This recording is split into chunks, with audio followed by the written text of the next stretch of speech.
Salam jumpa saudaraku. Renungan pagi penyejuk iman kembali menyapa saudara dengan tema antara keinginan dan kasih. Untuk pelayanan firman, mari kita berdoa. Tuhan, betapa hati kami dipenuhi oleh keinginan, tetapi ajarilah kami untuk lebih mengikuti keinginan-Mu. Penuhilah hidup kami dengan Roh-Mu, agar kami dapat menimbang mana yang baik untuk kami wujudkan dan mana yang tidak baik untuk kami tanggalkan. Dalam nama Tuhan Yesus kami berdoa. Amin. Firman Tuhan, Amsal 21 ayat 26. Keinginan bernafsu sepanjang hari, tetapi orang benar memberi tanpa batas. Saudaraku, semua manusia yang menghuni bumi ini pada dasarnya memiliki keinginan dalam hidup. Bahkan realitanya, setiap hari selalu saja tercipta keinginan yang baru. Hasrat untuk memiliki akan selalu ada sepanjang hayat masih dikandung badan. Pertanyaannya sekarang, apakah salah memiliki keinginan untuk mendapatkan ini dan itu? Salahkah jika saya memiliki keinginan untuk menjadi seperti dia, atau saya dapat melebihi dia? Saudaraku, saya mau mengatakan bahwa setiap pribadi otonom atas dirinya. Artinya, ia berhak menentukan keinginannya untuk menjadi seperti yang ia mau. Tidak salah saudara memiliki keinginan yang besar untuk menjadi lebih daripada orang lain. Namun yang saudara harus ingat ialah, keinginan-keinginan tersebut akan membawa hidup saudara pada dua kutub yang berlawanan, yakni positif dan negatif. Keinginan yang positif akan membawa perubahan pada realita hidup yang lebih baik. Tetapi keinginan yang negatif akan mengantar hidup saudara pada kehancuran.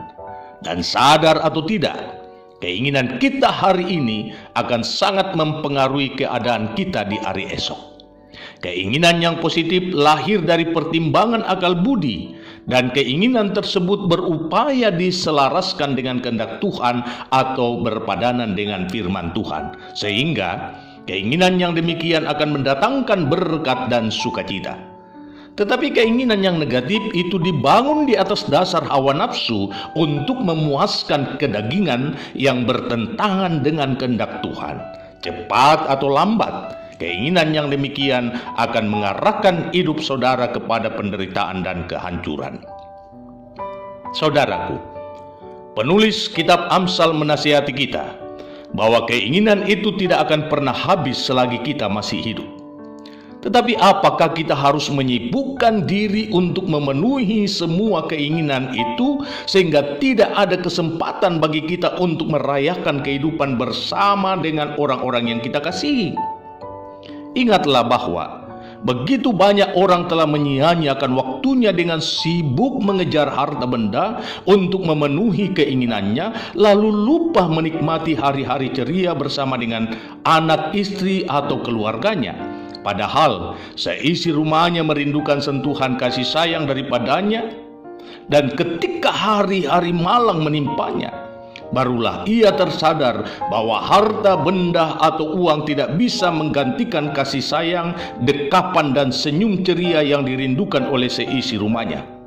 Dalam hal ini, saya baru sadar betapa pentingnya Sabat bagi Tuhan, di mana setiap pribadi mendapat kesempatan untuk berbagi kisah satu dengan yang lain, berbagi cinta dan kasih satu dengan yang lain, saling mendekap satu dengan yang lain, bergandengan tangan dengan hati gembira satu dengan yang lain, berdoa bersama-sama, beribadah bersama-sama, memuji Tuhan bersama-sama.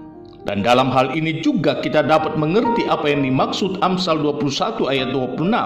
Keinginan bernafsu sepanjang hari, tetapi orang benar memberi tanpa batas. Artinya, jika mengikuti keinginan, maka tidak akan pernah ada kepuasan. Tetapi jika kita menyiapkan dan memberi waktu kita yang terindah bagi sesama, terlebih bagi keluarga, maka itu jauh lebih bernilai dari segala-galanya.